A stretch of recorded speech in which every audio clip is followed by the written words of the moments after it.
cawapres ini merepresentasikan karakter pemilih di Jawa Timur yang merupakan titik pertemuan antara kalangan nasionalis dan juga kalangan religius berbasis santri. Sehingga PR untuk Anies Baswedan saat ini adalah menemukan cawapres yang merepresentasikan kelompok nasionalis, sedangkan PR dari Ganjar Pranowo adalah menemukan cawapres yang mampu merepresentasikan kalangan Islam santri. Itu adalah hal yang perlu dimiliki oleh masing-masing capres untuk pemilu 2024 dan memenangkan basis suara di Jawa Timur di 2024 nanti. Bagaimana situasinya ketika kemudian Mas Ganjar sudah ditetapkan secara resmi oleh PDIP dan PDIP sedang membangun koalisinya. Tentu akan berbeda ya dengan apa yang kemarin muncul ketika kandidat itu belum dimunculkan secara resmi. Biasanya di dalam angka-angka survei ketika kandidat itu dimunculkan secara resmi, ya menurut pengalaman kami kalau 8% itu biasanya selalu muncul, sehingga kalau angka kemarin 23 begitu ya bisa sekarang bisa di kisaran 29-30%. Jadi begitu seorang kandidat sudah diumumkan secara resmi jadi tokoh yang akan diusung partai politik, biasanya dia akan mendapat insentif di atas 8%. Itu biasanya didominasi oleh Partai Demokrasi Indonesia Perjuangan atau PDIP. Betul. Tanpa berkampanye, saya yakin Ganjar di situ sudah sangat kuat, karena memang baseline dari Ganjar ini kebanyakan adalah mereka pendukung-pendukung PDIP. Dalam survei terakhir, yaitu 2-5 Mei 2023, Ganjar mendapat dukungan yang seimbang dengan Prabowo, yaitu perbedaannya tidak signifikan secara statistik dengan margin of error plus minus 3,3%. Sementara Anies Baswedan di bawah keduanya dengan perbedaan yang signifikan. Ganjar Pranowo tancap gas safari politik usai Megawati tetapkan sebagai Capres 2024. Lalu kemana saja? Setelah ditetapkan sebagai Capres 2024 dari PDIP, Ganjar Pranowo tancap gas safari politik. Kendati demikian, Sekretaris Jenderal PDIP Hasto Kristianto menegaskan Gubernur Jawa Tengah itu hanya bisa safari politik pada Sabtu hingga Minggu. Pak Ganjar ini masih menjabat sebagai Gubernur Jawa Tengah, sehingga beliau membuat banyak legasi di Jawa Tengah. Hanya saja kalau hari Sabtu Minggu itu kan menjalankan aktivitas sebagai calon presiden yang telah ditetapkan oleh PDIP. Ujar Hasto di kantor DPP PDIP pada Kamis 27 April 2023. Kami konsentrasi konsolidasi partai karena di daerah-daerah pasti ada POMAS atau posko masyarakat yang minta disinggahi, kata Ganjar.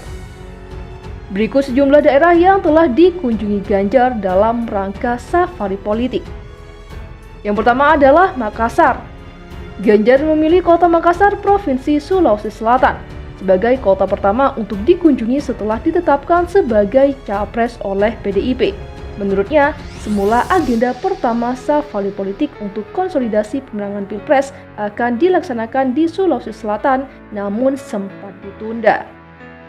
Berhubungan ada agenda pertemuan kepala daerah se-Indonesia memperingati Hari Otonomi Daerah atau ODA pada 29 April 2023 dipusatkan di Makassar.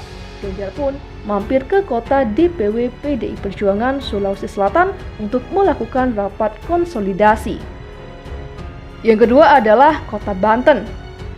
Dilansir dari Antara usai dari Makassar, pada Sabtu 29 April 2023, Ganjar langsung melakukan safari politik ke Banten, tepatnya ke Pondok Pesantren Warung Gunung, Lebak, Banten, dalam rangka halal bihalal ulama dan pimpinan Ponpes dari Lebak, Pandeglang, dan Bogor.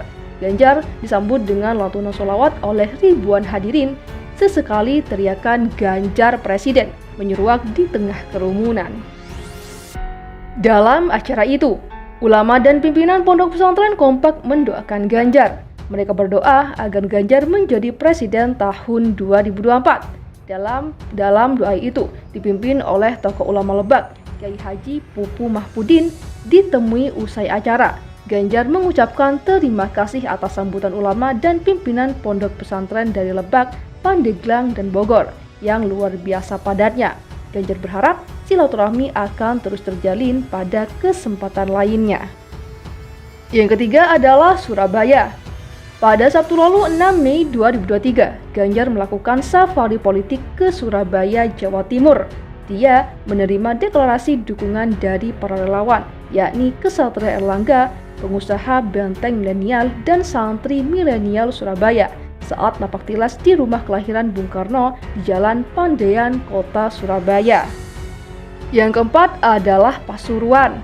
Usai dari Surabaya, pada Sabtu malam 6 Mei 2023, Ganjar bersilaturahmi dengan pengasuh Ponpes Darul Lugah Wad-Dakwah di Jalan Raya Raci, Kecamatan Bangil, Pasuruan. Dilansir dari laman PDIP, silaturahmi yang dilaksanakan Ganjar di Ponpes tersebut bagian dari rangkaian kunjungannya ke sejumlah tempat di Jawa Timur. Di Ponpes Dalwa, kehadiran Ganjar dan rombongan disambut oleh pengasuh pesantren, yakni Habib Ali Zainal Abidin. Keduanya lantas ziarah makam dan berkirim doa kepada pendiri Ponpes Dalwa, Abuya Habib Hasan bin Ahmad Baharun. Pada kesempatan itu, Habib Ali Zainal Abidin mengajak Ganjar berkeliling melihat suasana pondok. Acara dilanjutkan dengan makan malam bersama. Yang terakhir adalah Jember. Kemudian pada Ahad pagi 7 Mei 2023, Ganjar melakukan CFD di alun-alun Jember. Dalam kesempatan itu, Ganjar menyapa masyarakat Jember.